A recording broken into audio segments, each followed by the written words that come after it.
pleine aventure, un pur bonheur de te retrouver aujourd'hui, Ludivine. Tu vas nous parler de quoi aujourd'hui? Bonjour Sandrine, bonjour à tous. Alors aujourd'hui, je vais vous parler de la contrefaçon de marque. Donc après vous avoir parlé de la marque dans une précédente chronique, aujourd'hui, je voudrais revenir sur ce qu'est déjà la contrefaçon de marque, sur ses enjeux et sur la manière dont on peut s'en prémunir. Parce que vous soyez consommateur ou entreprise, vous avez peut-être déjà acheté un produit qui vous semblait authentique mais qui s'est révélé être une contrefaçon, ou bien en tant qu'entreprise, vous êtes peut-être déjà inquiété de voir votre logo ou votre nom utilisé sans autorisation. Alors Ludivine, pourquoi la contrefaçon est-elle un problème? Alors pour les entreprises, une contrefaçon va être synonyme de perte de revenus et surtout une contrefaçon de marque peut porter atteinte à la réputation de l'entreprise, surtout si ces produits contrefaits le sont de mauvaise qualité. Donc une contrefaçon peut aussi engendrer des coûts liés aux actions juridiques, à la surveillance de la marque qui peut être entreprise par la société concernée. Et côté consommateur, les risques peuvent être soit liés à la santé ou à la sécurité des produits qui sont achetés et qui sont contrefaits et qui sont de piètre qualité. Et surtout, le consommateur n'est pas garanti par le contrefacteur comme il peut l'être par la marque authentique. Alors, que dit la loi? Alors, la loi est très claire. En France, la contrefaçon de marque est clairement interdite par le Code de la propriété intellectuelle. Donc, ce code prévoit qu'une marque enregistrée donne à son propriétaire un droit exclusif d'utilisation. Et le pendant de ce principe, c'est que toute reproduction et même imitation ou tout usage non autorisé constitue une contrefaçon. Quand on est face à une contrefaçon de marque, des sanctions peuvent être prononcées. Deux types de sanctions. Les sanctions peuvent être soit d'ordre civil, c'est-à-dire que typiquement une entreprise va pouvoir réclamer des dommages et intérêts à l'encontre du contrefacteur pour réparer le préjudice qu'il a subi. Et il y a aussi des sanctions d'ordre pénal qui peuvent être très lourdes puisqu'elles vont jusqu'à 7 ans d'emprisonnement et 750 000 € d'amende. Dans les cas extrêmes, bien évidemment, donc par exemple, lorsqu'il y a un véritable réseau de contrefacteurs et que les faits sont commis en bande organisée. Alors, comment est-ce qu'on peut lutter justement contre cette contrefaçon? Alors d'abord, côté entreprise, pour lutter contre la contrefaçon, il va falloir enregistrer systématiquement vos marques auprès de l'INPI ou auprès d'autres offices internationaux.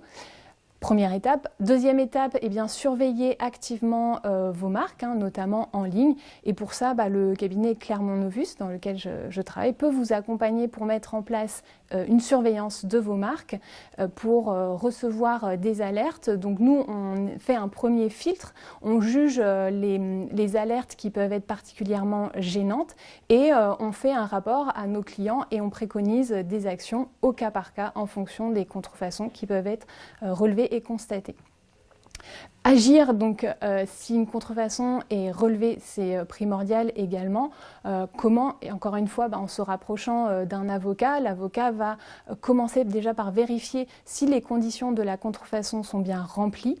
On va vérifier également si les preuves sont suffisantes, les preuves de la contrefaçon que vous nous communiquez sont suffisantes. Et si on estime qu'un constat d'huissier peut être nécessaire, dans ce cas-là, on peut accompagner donc nos clients pour dresser un tel constat. Autres actions qui peuvent être menées, donc encore une fois avec l'aide d'un avocat, c'est adresser un courrier de mise en demeure au contrefacteur. Et ensuite, en fonction des retours qu'on peut avoir, et à défaut de réponse ou si la contrefaçon continue d'être exercée, des procédures peuvent être engagées.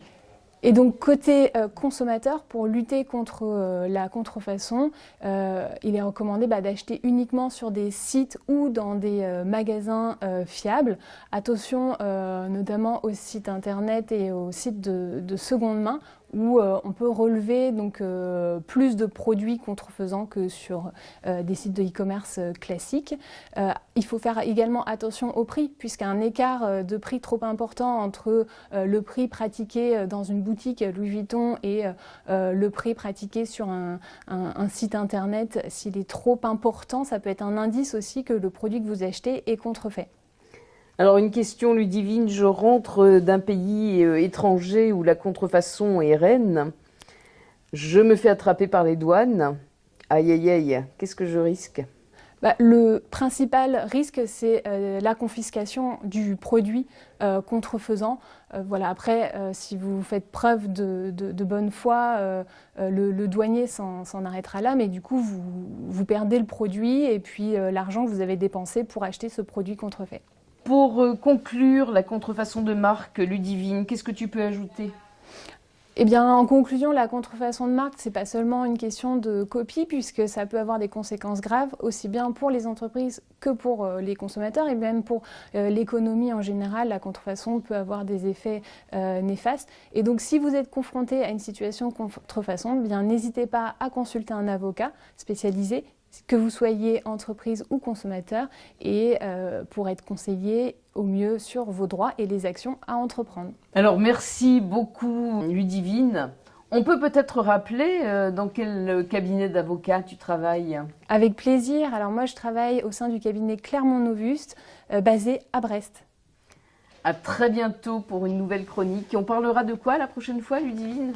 On peut parler de brevets par exemple. Super. À très vite Ludivine. Merci À bientôt. beaucoup.